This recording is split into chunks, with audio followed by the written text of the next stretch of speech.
सुबह का समय था। कोहरे की चादर चारों ओर लिपटी हुई थी।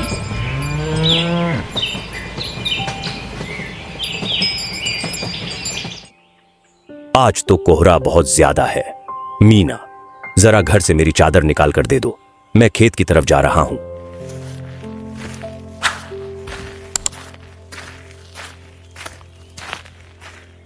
अरे, खेत की तरफ जाकर क्या काम है? आलोक और विहान ठीक से पढ़ाई नहीं कर रहे हैं, उस पर ध्यान है। आह मीना, वे अभी छोटे हैं, उनके लिए इतनी चिंता करने की कोई जरूरत नहीं है। मेरे पास ज्यादा समय नहीं है। मैं बैलगाड़ी लेकर फसल लाने के लिए निकल रहा हूं। आज शाम हो जाएगी। तुम आलोक और विहान का ख्याल रखना। सुरेश बैलगाड़ी लेकर निकलता है। हे भगवान, मेरे आदमी को तुम सलामत रखना। मीना की आवाज में एक साथ चिंता और प्रार्थना का भाव था। हाय हाय हाय, हुस हुस, जल्दी चल। वक्त रहते खेत पर पहुंचना होगा, नहीं तो समय पर फसल घर नहीं ला पाऊंगा। हुस हुस हुस, जा जा। हे ईश्वर, इन दोनों बेटों को इंसान बनाओ। मुझे बस इन्हीं की चिंता है। रास्ते में सुरेश की मुलाकात एक पड़ोसी से होती है। क्या है सुरेश दादा, इतनी सुबह सुबह बैलगाड़ी लेकर कहाँ चले? खेत की तरफ जा रहा हूं। अच्छा है, बहुत अच्छा। मुझे भी जरा बाजार की तरफ जाना है। अच्छा, चलता हूँ। किसी और दिन आराम से गपशप करेंगे।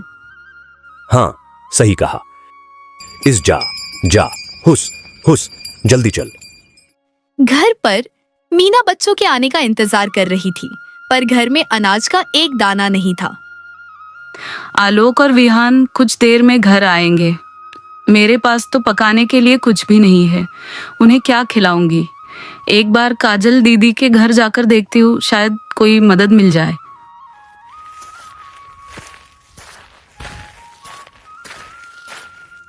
नमन को कब का बाजार भेजा था, उसका तो आने का नामो निशान ही नहीं है।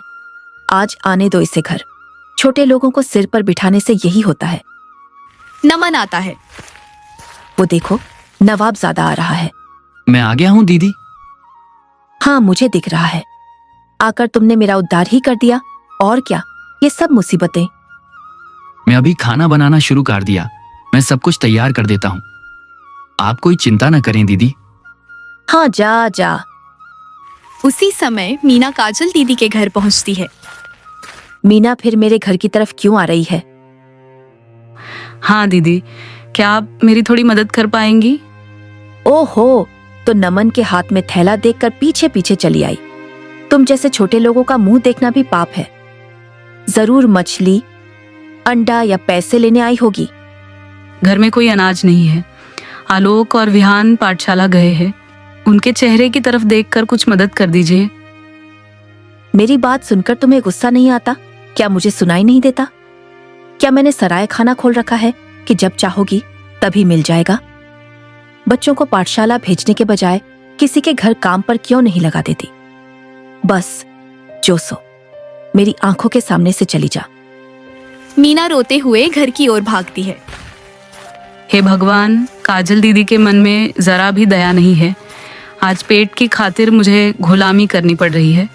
हे ईश्वर, तुम मेरी तरफ देखो। कुछ देर बाद आलोक और विहान घर आते हैं। माँ तो घर पर नहीं है, जरूर किसी के घर गई होंगी। हम बरामदे में बैठकर इंतजार करते हैं। लगभग सारी फसल गाड़ी में लद चुकी है। अब बस घर जाने की बारी है। इस जा जा, हुस हुस। सुरेश बाजार के रास्ते से जाता है। घर में तो कोई बाजार का सामान नहीं है। बाजार के अंदर से गुजरना होगा। वहीं गाड़ी रोककर दुकान से कुछ चावल दाल उधार ले लूंगा। बाद में फसल बेचकर चुका दूंगा। जल्दी चल, हुस हुस। बाजार में एक मछली विक्रेता जोर जोर से आवाज लगा रहा था। ले जाओ ले जाओ, अच्छी अच्छी मछलियां हैं, जल्दी आओ, एकदम पानी के दाम पर। ओ दादारों, ओ दीदियों, जल्दी आओ। 1 किलो मछली सिर्फ 1 आना।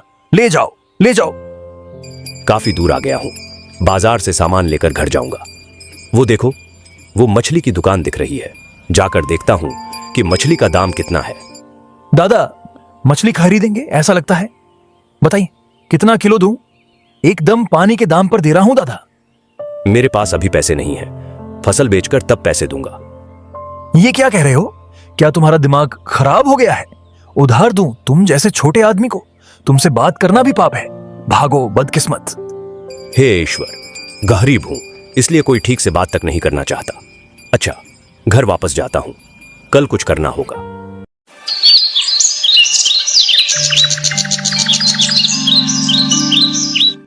कुछ समय बाद सुरेश की उम्र बढ़ने लगती है। मीना, मेरी भी तो उम्र हो रही है। अब मैं अकेला और नहीं कर पाऊंगा। विहान को अब पाठशाला जाने की जरूरत नहीं है। वह मेरे साथ खेत में काम करेगा। जो तुम्हें ठीक लगे। आज मैं नमन दादा से बात करके आलोक को शहर में पढ़ने के लिए भेज दूंगा। विहान मेरे साथ खेत में काम करेगा। मैंने सुना है कि शहर में पढ़ाई पर बहुत पैसा लगता है। इतने पैसे कहाँ से आएंगे? खेती की जमीन गिरवी रखकर पैसे लेने होंगे। तो फिर हमारा गुजारा कैसे चलेगा? वह किसी तरह चल जाएगा। तुम कोई चिंता मत करो। मैं काजल दीदी के घर से घूमकर आता हूँ, देखता हूँ क्या हो सकता है। सुरेश पैसे के लिए काजल दीदी के घर पहुंचता है। आज क्या खाना बनाया है नमन? जल्दी जल्दी हाथ चलाओ।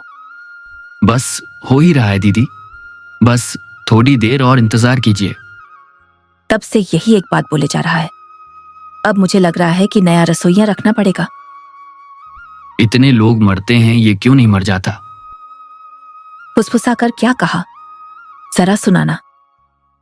वो कुछ नहीं दीदी।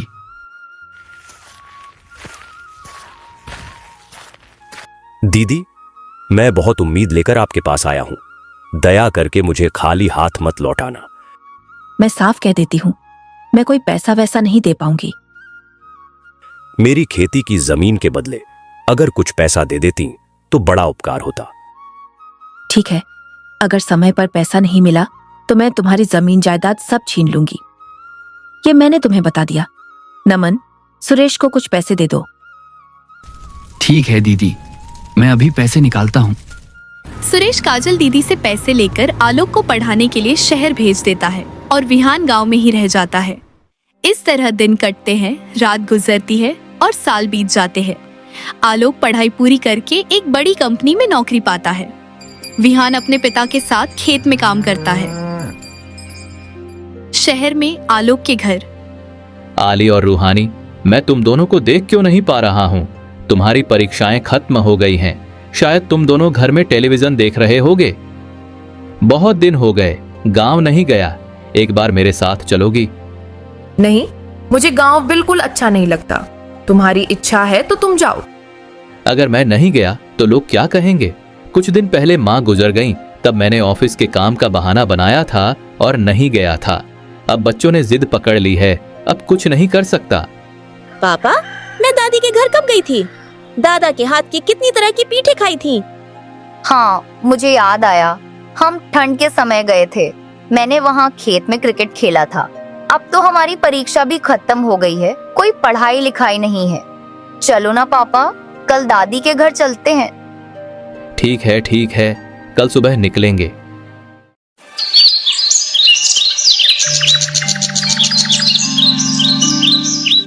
गांव में सुरेश के घर।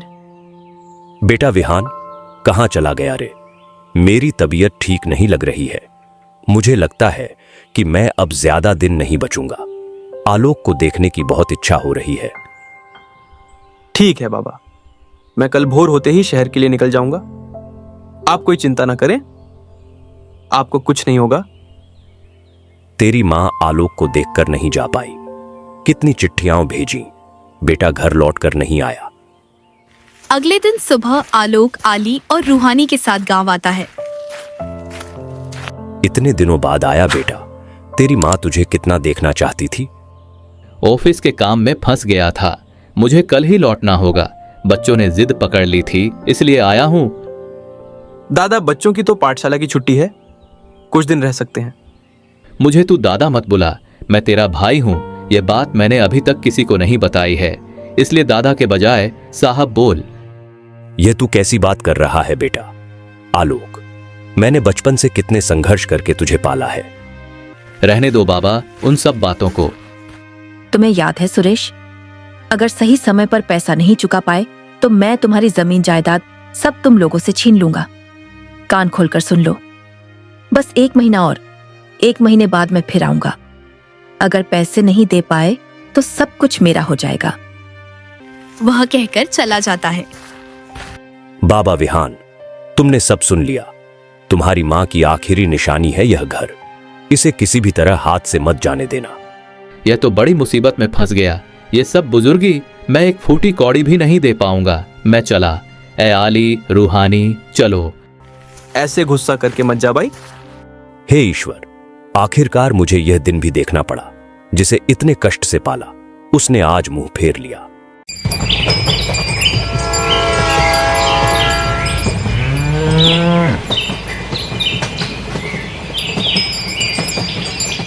कुछ दिनों बाद सुरेश गुजर जाता है। विहान माँ बाप को खोकर अकेला रह जाता है। कुछ समय बाद विहान कड़ी मेहनत करता है। माँ बाप की आखिरी निशानी, ये घर मैं हाथ से नहीं जाने दूंगा। तभी किसी की मृत्यु की खबर आती है। जरूरत नहीं है। काजल दीदी बीमारी के कारण गुजर गई। देखते देखते सब एक एक करके मर रहे हैं। मुझे अपनी किस्मत मेहनत के दम पर वापस लानी होगी। बैठे रहने से काम नहीं चलेगा। दिन रात की कड़ी मेहनत के जरिए विहान अपनी किस्मत बदलता है। उसकी शोहरत और नाम फैल जाता है। शहर में आलोक के घर। हाय हाय हाय, यह क्या सर्वनाश हो गया मेरा। मेरी तो नौकरी, घर सब चला गया। महामारी के कारण एक के बाद एक कंपनी बंद हो गई। अब पत्नी और बच्चों के साथ भूखे मरना पड़ेगा। हे ईश्वर, क्या यही मेरे पापों की सजा है? 3 दिन तक बिना खाए रहने के बाद भूख की पिद्धा सहन न कर पाने पर आलोक अपनी पत्नी और बच्चों के साथ गांव में अपने घर लौट आता है। मुझे माफ कर दे भाई, माफ कर दे। मैं अहंकार में अंधा हो गया था। जिन माँ बाप ने इतने कष्ट से मुझे पाला, उनके साथ मैंने कितना बुरा व्यवहार किया। आज मुझे अपनी गलती का एहसास हो गया है। आज मैं बिल्कुल अकेला हूँ। हे ईश्वर, मुझे तुम क्षमा करो। तुम्हें अपनी गलती का एहसास हुआ, यह जानकर मुझे खुशी हुई। बचपन में जैसे हम दोनों एक साथ पाठशाला जाते थे, ठीक वैसे ही हम एक बार फिर एक साथ जीवन की लड़ाई में उतरेंगे।